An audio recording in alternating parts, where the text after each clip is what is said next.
What's up, Sell Anywhere listeners and, of course, viewers on the YouTube channel? This is Donnie Tuttle, your host, and Sell Anywhere. I don't know what I am. Am I a genius? I don't think so, but I'm just someone who's gone through the battle and got the scars to prove it. And now here I am helping you to lead from anywhere and to sell from anywhere, because your talent should not be limited to your zip code. Today, I have with me someone super cool. I met her, surprise, on LinkedIn.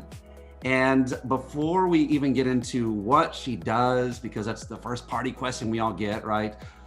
Not here on Sell Anywhere. I'm just gonna say the name, Erin Diehl, Erin the Real Deal. Welcome to the Sell Anywhere podcast. And before you tell us what you do, tell us where you're at.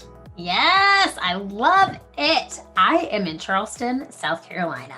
So interesting fact. I can't wait to talk about this. And thanks so much for having me, Donnie. Okay, and even more specifically, you're in Charleston, South Carolina. And one of the reasons why I really love the conversation already, please tell us your physical location. Where is that at? In my podcasting closet. That's it. That's how we do the anywhere thing, ladies and gentlemen. We are resourceful. We find the spaces and places that can make it happen. And is there a place that's more soundproof in anywhere, right, than a closet? Are you kidding me? That's awesome. That's right. Thank you. Thank you. Awesome. All right, Erin, I saw you on LinkedIn. We were, I think, sharing some stuff back and forth.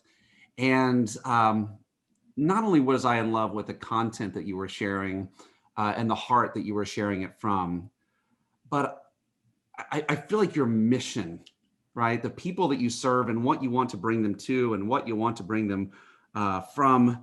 Can you talk to us a little bit about who you serve and how? Yeah. Oh, that's so kind. Thank you. Because sometimes you feel like you're putting, content out there into the abyss. But I truly keep feeling like just keep showing up, and serving. So my company serves I'm the founder of a company called Improve It. And we primarily, our clients specifically are HR professionals, talent development professionals, learning and development professionals, but we serve their people. So it could be anywhere from an accounting department to an IT department to a department of sales managers within organizations, but we serve professionals in a B2B setting and help them improve their soft skills through improvisational comedy. Whoa, what did you that was a hard right or a hard left? I'm not sure what it was, but yeah. Improvisational comedy, like I'm sure some people's spines just now got whiplash here. Connect the two for us, Erin, because yeah. I love it. I'm gonna help you with the whiplash. Okay, let's stand back up. You're gonna be fine. I know that's what happens when people hear improv. Their armpits get sweaty, they get nervous. But I will say I'm a product of exposure therapy to improv and it helping me become my best self professionally. So essentially what we do is we take the tips and the tricks from the stage and then we apply them into a professional setting. So truly there's an art form to improvisation. And we take that form, we take the techniques that it takes to be a very good improviser on stage, we pull those apart, and then we combine them and sort of marry them, if you will, with the traits of a great professional or a great human. And we train on things like effective communication, team building, leadership, presentation skills, networking, thinking quickly on your feet, taking initiative, creative risks. Those are just a variety of our workshops. We have 11 different ones, but we truly see that an improviser has to not only suspend judgment on stage, but they have to take what has been said and add to it. If you take that same fundamental and put it into context in a professional setting, that's what makes a great leader. That's what makes a great salesperson. That's what makes a great manager. And so that's really why we exist, to help people see that correlation between the two and help them to see the potential in themselves by actually doing and experiencing what it feels like to do it correctly. Wow. Wow. Wow, wow, wow. Okay. By the way, this is actually something that I've been having inklings of thought to move towards, right? Just I feel like that's been one of my greatest talents and gifts, is the ability to think on my feet. Why do you feel like that's important for people now specifically? Why is that an important skill? Like, what are the places where that comes in handy to make, I think, as you said, good leaders and good humans? Oh, Donnie. I mean, let's just call 2020 what it is, the year of thinking quickly on your feet. I mean, if anyone is the leader of a team, of one person, of a leader of your family, I mean, any person who is in charge of another human being, if you're in charge of a plant, you are a leader. Okay. So let's just say this. If this year has taught us anything, it's that we have to be agile. We have to pivot. I mean, that word is like, the word of 2020 is pivot, which is essentially thinking quickly on your feet, coming up with new ideas on the spot, trying them, failing, being okay with failure, and then reassessing where you're at from that failure and trying again. So it applies to, I think, every single person, if in any capacity. I don't even think it has to be a leader. Just thinking quickly on your feet is a skill that can come in handy in any life situation, any work situation, especially in a global pandemic. Mm. All right, so many questions. Took a turn. Yeah. And I believe, by the way, that this is the age of the innovator. Yeah. If you cannot innovate, like I don't know what you're going to do. And I think that these cycles are going to continue to happen. And those of you who have the skill of innovating, of recreating from what, like the bricks that just fell down, and building something new from it, and then doing it again and again and again, and doing something that is useful to other people, right? Not just making something, but doing something that's useful to other people. This is the time where you're getting rewarded for that.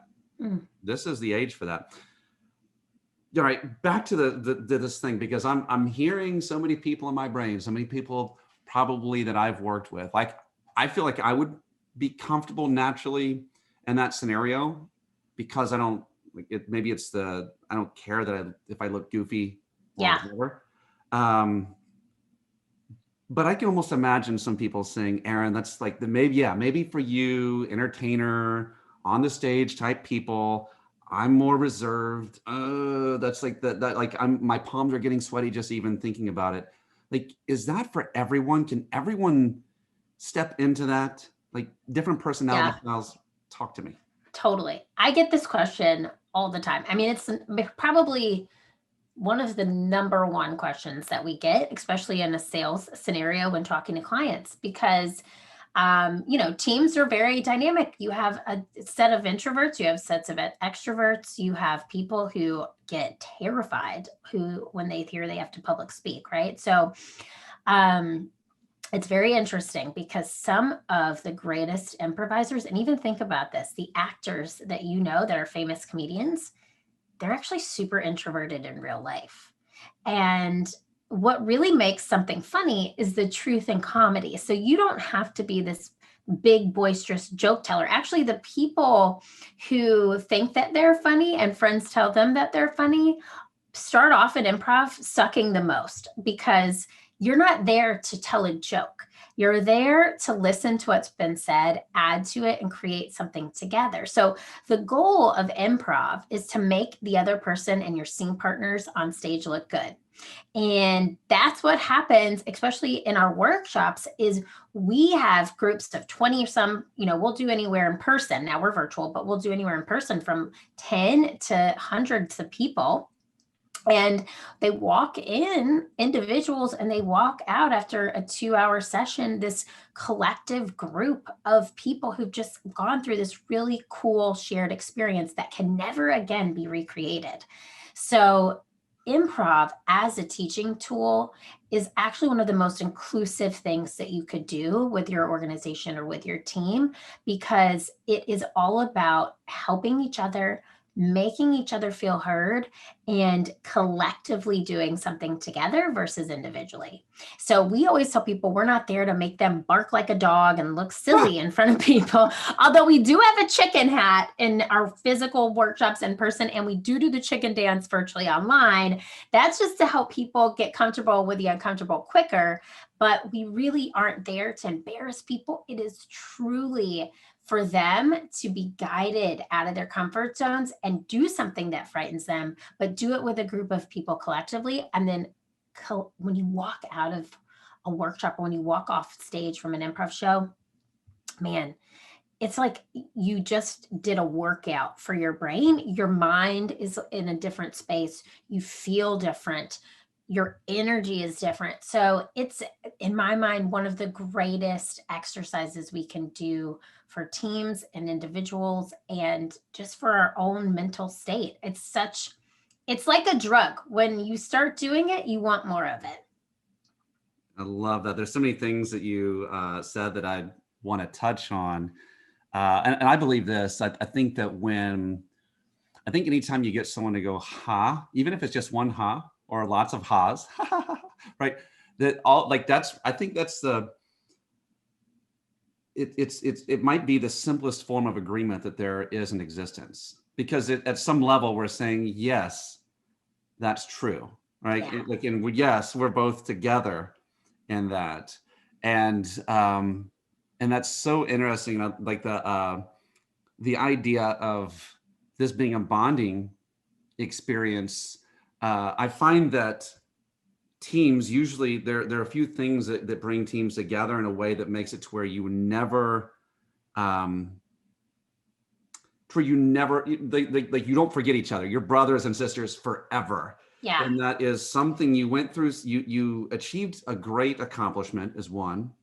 You've gone through a great stress or a challenge or a trial together is another. So it's like your war buddies, if you were, like, it's like those are people that you always see at a different level, and it lets them into these deeper parts of your heart. And I wasn't thinking that in the beginning. When you think improv, normally you're thinking like, oh, that's one person on a stage doing something, but this is an inclusive thing. I used to do something when I would in person train large sales groups, and it was stolen probably from your people, and it's the yes and instead of the yes but. Those are two different energies. Can you tell us about that? Oh my gosh, yes, it's the heart of everything we do. And so yes and is all about suspending judgment. It means, yes, I hear you. And I'm not going to say no to your idea. I'm going to hear what you've said. Essentially, I'm saying thank you for sharing your idea. And then I'm going to add something to it. So a yes, but we say is like a no dressed up in a fancy little tuxedo with a bow tie. It's a yes, I hear you, but. And so when you can collectively get individuals to within a team to yes and each other, to have communication where every single person's idea is heard and then they feel valued for sharing that idea. Oh man, that is where magic happens, because when people feel heard, that's when they want to continue to keep showing up and doing great work. And when that happens, obviously productivity rises. And when productivity rises, then organizations and people thrive. So a lot of people get confused by this concept because they think yes and means I have to say yes all the time. Like, how can I not say no? That is not what the rule means. Yes and is the way to teach you to understand this concept. What yes and means is, instead of using the word no, find a way to redirect that no so that other people still feel valued for adding something to the conversation. So, for example, if Donnie, I came to you and I said, hey, I have this great idea. I can't wait to do this. I'm going to present to you this holiday party that I would love to do virtually this year. You're my manager. And you say to me, no, we don't have budget and nobody wants to do anything virtually. Am I going to want to come to you again with an idea, you're probably going to be, I'm probably going to feel stifled and like, man, Donnie doesn't want to hear what I have to say.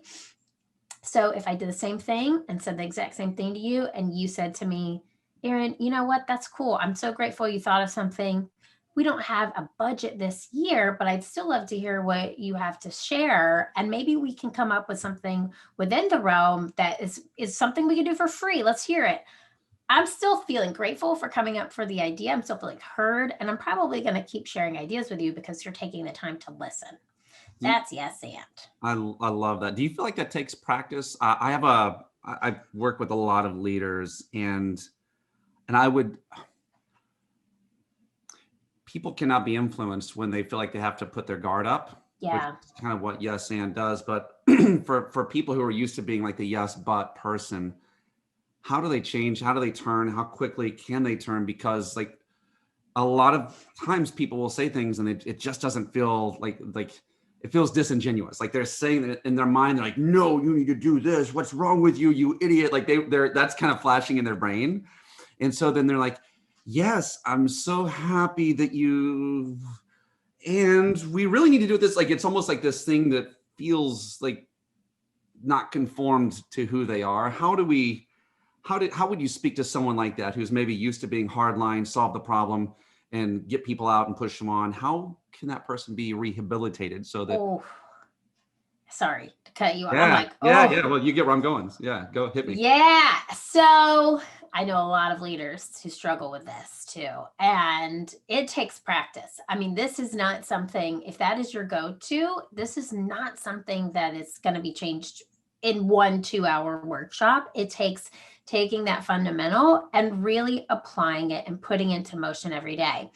A client of ours, American Marketing Association, actually adopted this rule and put it into their core values because of the work we've done with them.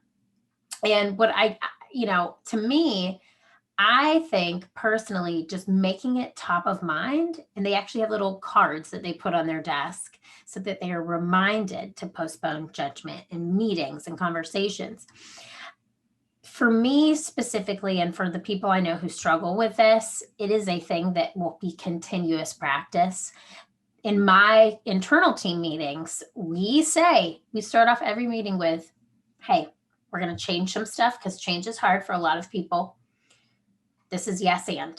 And so putting it out there at the top of every meeting, having like a yes and officer, if you will, for your team. Once you understand the principle and you've learned it together as a group, having somebody in charge of saying, guys, we're going to yes and this. So we need to come up with a redirection here. This is going to be difficult. So we're going to do a yes and brainstorm. You cannot say no to other people's ideas.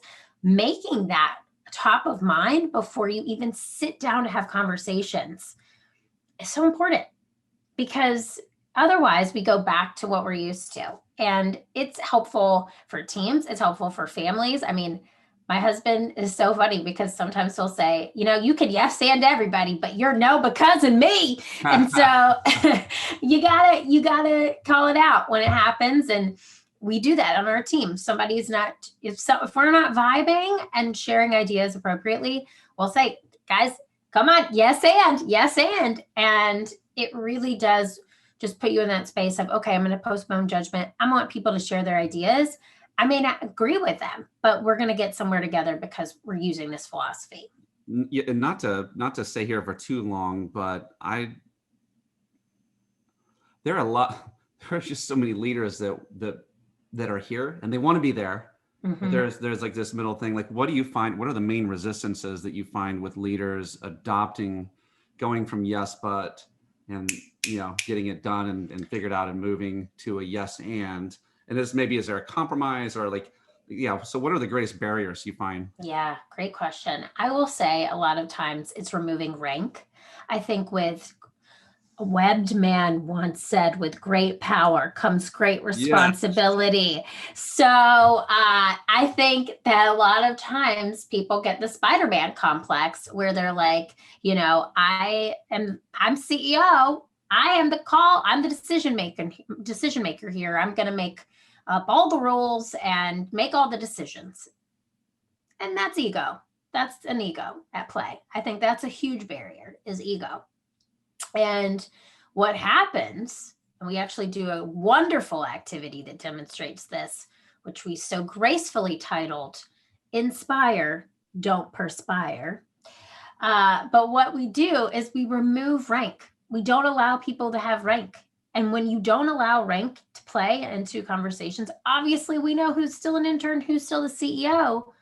But when everyone collectively is sharing an idea, what happens is when you reach your goal, when whatever shared collective idea was brainstormed and the goal was reached, you're all celebrating that success versus if the CEO came up with the idea and nobody else got on board and nobody else contributed to sharing in that process and it was just a dictatorship, who's celebrating? Mr. CEO, Mrs. CEO, nobody else. So they're just like, okay, well, we did that. What's next? However, if you involve everyone in the process, you can share in that celebration and in that shared success. And then that motivates you to want to do more things to create that vibe again. So I'm sorry, I'm like, feel like I'm preaching to you, Donnie. I'm like, but, So but it's so true that like, it's the ego. This is the biggest challenge is letting it go. And,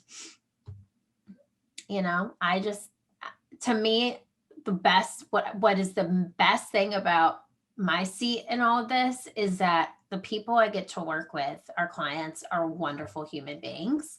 And usually if they're reaching out to us, they care about their team more than they care about themselves. So,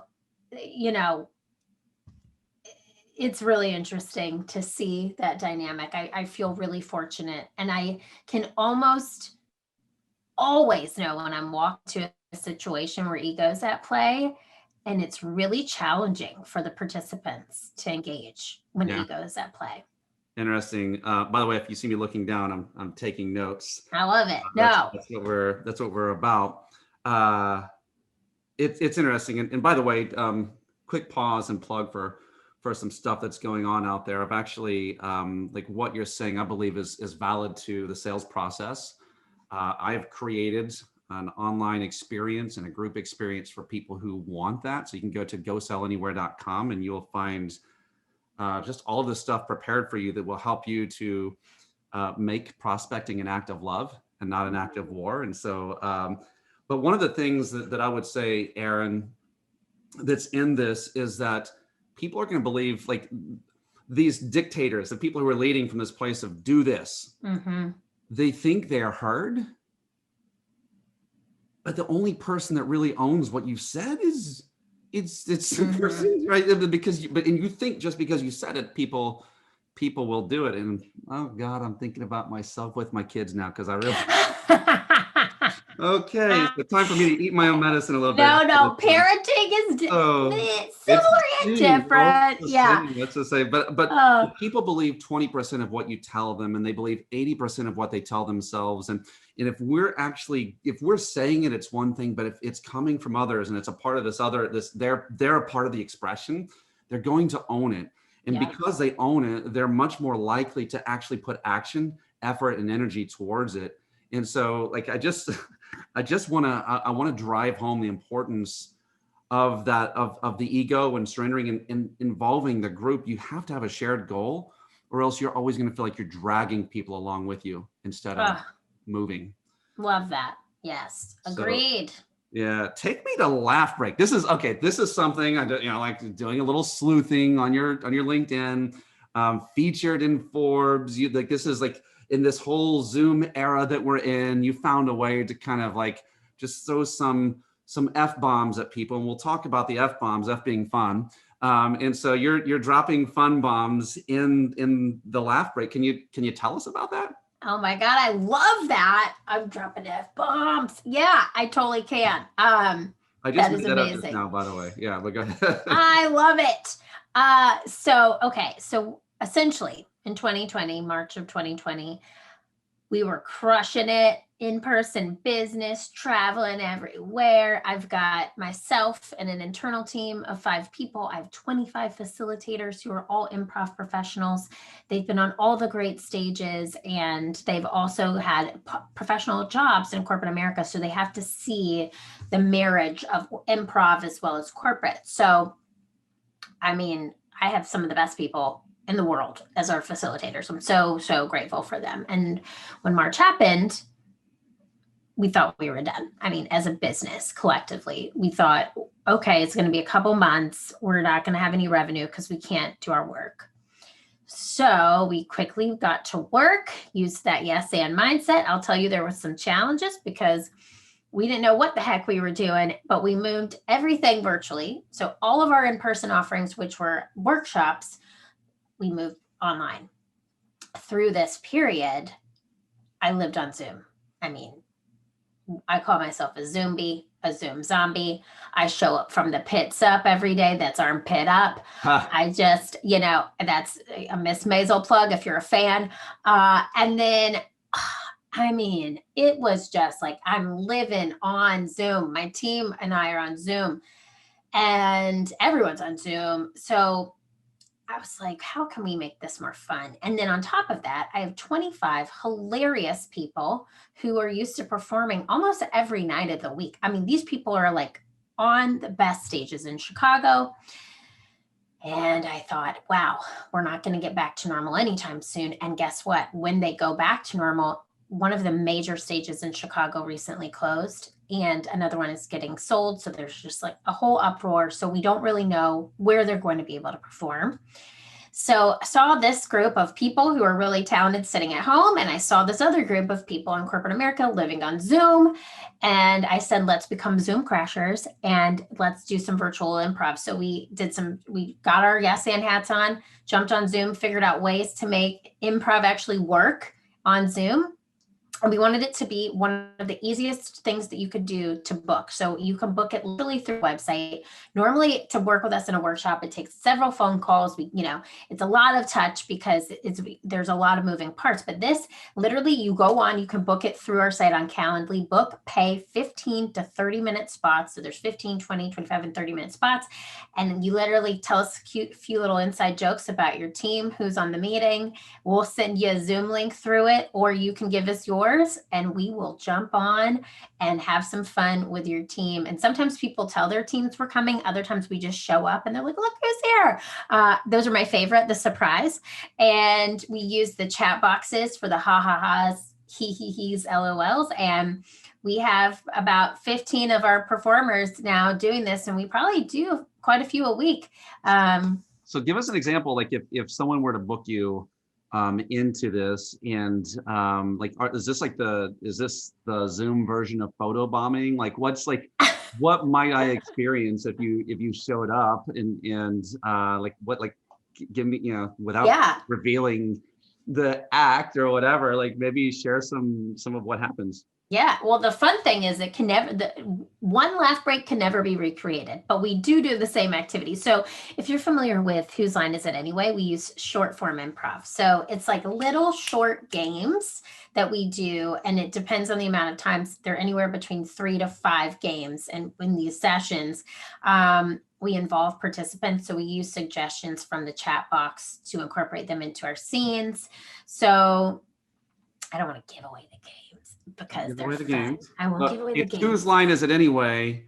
On your Zoom meeting. On your Zoom meeting. That's basically what we're saying. That's it. Yep. And there's a host and 3 improvisers, and it goes so fast and it's so fun. And our goal is, when the world stopped, we said, what can we add to it? And we knew that was positivity, laughter, and levity.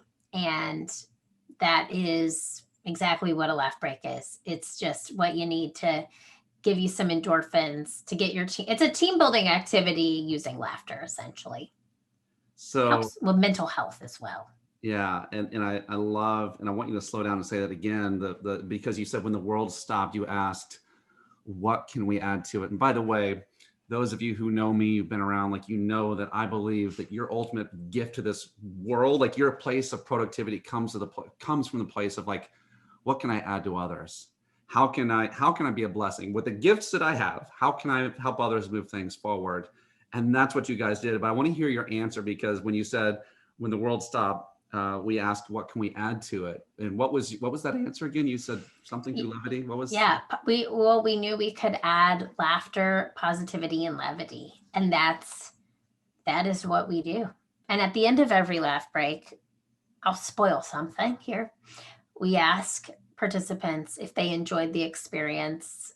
Our only ask is that they pay a smile forward today. So how can, if you got something positive out of this, how can you pay it forward to somebody else?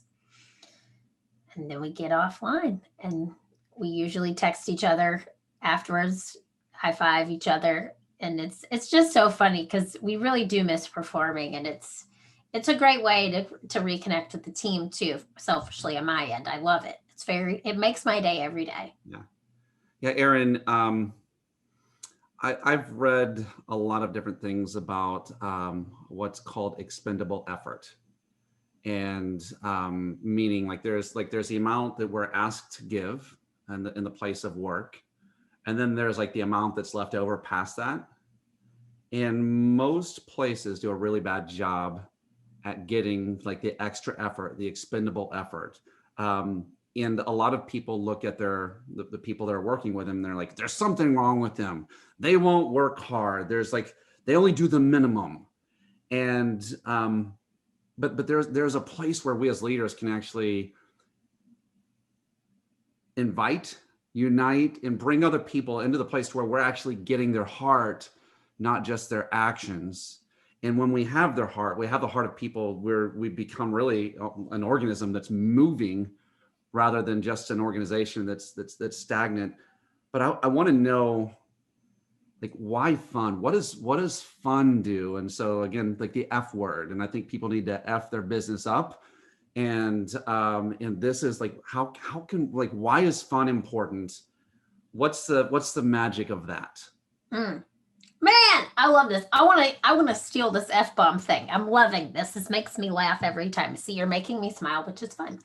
I have so many ideas around this, but I'll say number one, we spend more time at work than we spend each week with our families. If you go to work and you don't like who and what you're doing, change it, because life is too freaking short to not have fun. Yes. Period. Today. If you can't see yourself doing it in 5 years, stop doing it today. Yes. Yes. And personal story. I got a good friend of mine right now she is a mother of, I don't want to say her name. I'm not going to say her name. I'm not going to call her out here, but she's a mother, and she has been working at this job for the past few years, and it is taking up her nights, her weekends, and she is just angry at this job. And it's not going to change if you get your weekends back. We just had a conversation yesterday. I said, you are doing a disservice to your mental health and to your family by staying at this job, because you're not having fun. And I'll also say this. I stayed at a job before Improve It. I was in business development at a recruiting firm for 6 years. Did I ever think that's what I would do with my life? No. However, my manager, who is still a dear friend of mine today, made work so fun for me. I mean, literally, we played pranks on people in our building. We prank called people. We would dress up and go to clients as witches for Halloween, and we'd bring them witch's brew, which was a beer. I mean, she made it so fun for me that I did not want to leave. And then when I created Improve It, she was the one who helped me sell it to my first client, which was United Airlines, by the way. She helped me do that. And then she helped me learn to network. And so my point is, I would have never stayed in that job because I didn't really love the job. I stayed because my manager, the person who I worked for, made it so fun for me. And I will toot her praises all day long. So I think that's something to be said too. You can like what you're doing, but also as leaders, it is so important to make work fun for your employees. Oh man, because people don't leave jobs. They leave managers, to be honest. And I think Yes. my friend who I'm talking about, she also isn't vibing with her manager. So I think that's a twofold. Like, let's cut the cord, let's go. And for me, it was all about my manager. I loved her and I still love her so much, but she made me enjoy coming to work every day. And it's just so important. It's so important to have F bombs, you know? Yeah. Yeah, we need to bring them into work, not Yeah. leave them, not stop censoring the F bombs. And so it's interesting. You said a few things, and I want to touch on this right now because there are a lot of people who are listening to this that they're in the place where you were at. They're in the place where I've been at, where you're angry at your job. And I'm going to tell you right now, whether it feels good or not, it is optional. That's it. You are choosing what you're doing. And so you can't blame your boss for you working here. You can't. What you're doing is optional. No, it's not. I got to pay my bills. Well, there are a whole lot more, so many opportunities out there for you. Yep. If you will open your eyes, if you will look at your gifts, and if you find an irritant, it's to drive you towards something. It's Yep. not. It's not to keep you there. So if you're angry at your job, either there's one of two things: go find something else yesterday, Yep. build something else right now, today, take a sliver and start building your own kingdom. Or you might want to take an internal look and I find, Erin, that oftentimes that we will project the things that we can't do onto someone else, but we're the ones telling ourselves that we can't do it through the image Yep. of our boss. Yep. Well, she's just to say 100%. no. Yeah. And I've lived in that land, and so, but I want to hit on that and just say, guys, it is optional. Whatever you're doing right now, you chose it at some point. You can choose something else.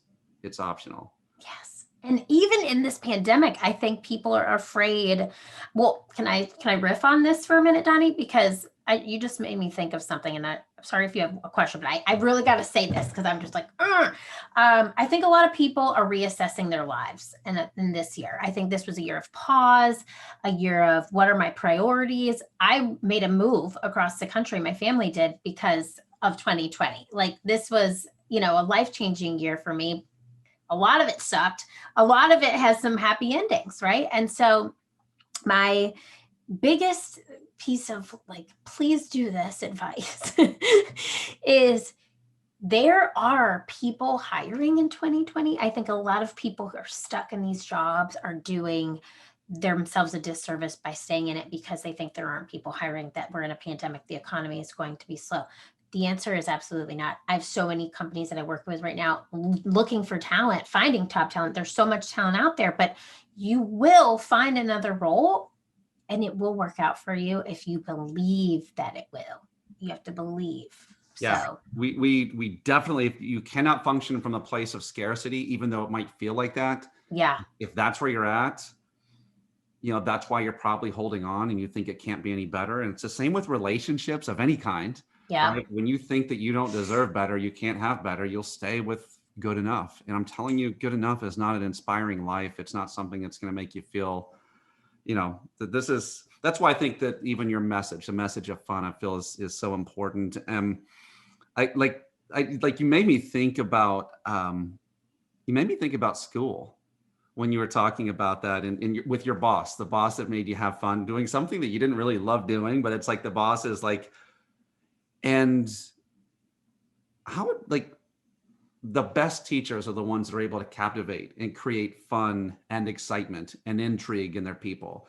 You can do this as a boss. You can do this as a leader. You can do this in sales, and you can do it. I love the fact that you've taken it and transformed this from an in-person event into something that can be done at a distance, which a lot of people are having issues with right now, which is why I created the Sell Anywhere class. It's on gosellanywhere.com. You can go find it there. But I really believe that we have more profit when we're connected to our purpose. yeah, And some people, we really it's good. Like sometimes we're doing like the thing that we were made to do, and we find purpose in that. We can find purpose in who we do it for, or we can find purpose in how we do it. And the fact that you're again, just like that boss that was able to bring you in and then help you to launch in other areas. Like, to me, that is the image of what we all should be trying to do, trying to be in helping others to find not just their why. I love Simon Sinek, but maybe the how is equally as important. I believe in that 100%. And I love what you said too. When you are connected to your purpose, that's when profit comes. And I could not agree more with that. I think people smell another F word, fraud. Like, people feel like when you're not being your true self, right? Mm-hmm. And I think when we are living in like, for example, I know my strengths. I know I have the gift of gab, and I know that fun is like a part of my DNA. If you ask me to put together a desk from Wayfair, I'm talking because I just moved, or a lamp. I had a lamp arrive last night. I started putting it together. My husband's like, why? Why did you do this? Why? Because I am not wired that way. I cannot read directions very well. I do not build things with my hands. But if you want to have a glass of wine or coffee and talk, I mean, literally, I could do it for hours. So it's just so funny. If I was to be if the name of my company was Improve It and I was repairing furniture, we would be out of business. I mean, people would smell a skunk 7 miles away. Like, so home improvement is not going to be launched in 2021. Exactly. It is Improve It, which is and play on words, improv, but it is, yeah, I think so important to love what you're doing and who you're doing it for. And even if it's, you're okay with the company you're working for, great. They do something that adds value to the world, but you're not in love with it. Be in love with their core values, be in love with their mission, and love the people that you're surrounding yourself with. Because if you don't believe in those three things, again, no point. This is so good. What do you think? What do you think, Erin, about someone, let's just say they try to be fun, but they're not? Yeah. I've tried, but I'm not. I sometimes will have people almost like basically hire that outsource it into a CFO, right? A chief fun officer, or a CEO, a chief experience officer, someone that actually can bring that into right into your business. So do you find that that's something that if you have tried and it's hard for you, do you find like it's valuable to go out and to bring that in from others? Or like, what have you seen and done? I don't know if you've seen things done in that world, but you just gave me a new business idea. I really like let's go into business together. I'm forming the LLC right now. Yes, I love it. I'm like, outsource CFOs, kind of like this concept. Okay, sorry, I was really intrigued by that. The question is, what if you're not fun, how do you outsource fun? Is that the question? Okay. Correct. I have actually never thought of this. Call Improve It. No, okay. There it is. There's your answer. No, I will say, I'm trying to think of the least fun person I know. Everybody I know is pretty fun. I don't know this is a stumper for me, Donnie, because a lot of people I seem to find who think they are not funny. Actually, I just thought of somebody. Man, I love this girl. She constantly tells me she is not funny. She's like, Erin, I'm not funny. And she's actually became one of my dearest friends. She is in sales, actually. So she's a sales leader. She leads a group of 100 sales professionals regionally and now nationally. And it's a pretty big organization in hospitality. So she's in hospitality. So she's got to have some networking skills. But her number one thing to me is, Erin, I'm not funny. I'm not fun. I'm trying to make this fun. I'm trying to do this. She's hired Improve It a couple of times. The funny is that she thinks she's not funny. So I actually think that people who find that they are not fun or they don't like fun are actually, that's the funny, is that you are, by saying that, I think you, I think people who are serious or take life really seriously just need a fun friend. And I have to be honest, I think that there's some friends of mine that I'm like that crazy wacky friend to them, and that's okay. I have a friend of mine from high school that she's a dermatologist, and No, that she's sounds fun. right, Yeah. but she has literally been straight path whole life, and I have always been her wild crazy friend who she and I are still best friends, but I think that people outsource that in friendships because they need that person to bring some levity to their life. And I think it's shock value to them is everything. I think they just need it. They just need like a friend. You just need a friend, or Yeah. professionally hire improve it. There you go. Yeah. And the people who are the super fun people, all of that, they need people who have order and structure in their lives, right, to be able to add to them. So this has been so much fun. I think that we're going to have to do this again. We are the same people, and we're definitely going to we're gonna bring it home here, Erin. And I want to know, like, if there's any books, websites, any place where people can find you. Obviously, LinkedIn is a great place, and that's Erin Diehl, which you're gonna have to spell it. it's a little different than I'm gonna mess it up if I did it. Where can we find you? What have you got? Like, all of those things. How can we interact with you more? Because if someone is like, if you're flipping their switches, we need to give them a place to do that. And then if there's anything any just final thoughts that you would give to us, just in terms of the value of any of this stuff, any just final bullets you want to fire at us, I want you to hit us with it. Here they come, firing at you, Donnie. All right, so you can find me, Erin Diehl, Diehl, on LinkedIn. My Instagram handle personally is keepin' it real deal, Diehl. And then Learn to Improve It is our website. So learntoimproveit.com. That's TO. And that's also our social handles at Learn to Improve It. And then I also have a podcast, Donnie, called, it's an F word. It's called Failed It, Ooh. The Failed It podcast. So we interview actors, comedians, entrepreneurs, people in corporate America about their success stories. And then instead of hearing the success, we flip it and we want to hear how it sucked. And we want to hear how they embraced it and how they overcame it. So it's been a really fun journey. We started that in 2020. Failed It podcast, anywhere you listen to podcasts. Final words. I would say allow these F words. I'm loving this F-bomb thing. I'm just like playing with this in my head. Okay. Allow these F words to really resonate with you. Have fun with failure. And allow yourself to try new things. Allow yourself to fail. Quit that job if you don't like that job. Stop doing the things you don't want to do and have fun doing the things that you enjoy doing. And if you fail and stink along the way, get back up, try again, because it's all part of the process. That's what improv is, and that's how we do every single scene, and that's the scene of life. Love it. Nailed it. Erin, the real deal. Thank you so much for hanging out with us. And for those of you who are still here, listen, how you do anything is how you do everything. And if you can sell anywhere, you can sell everywhere. Go out there and do it. Lead anywhere, sell anywhere, and hit her up, find her, and connect with her. This is important stuff. Thanks, Donnie. Thanks for coming.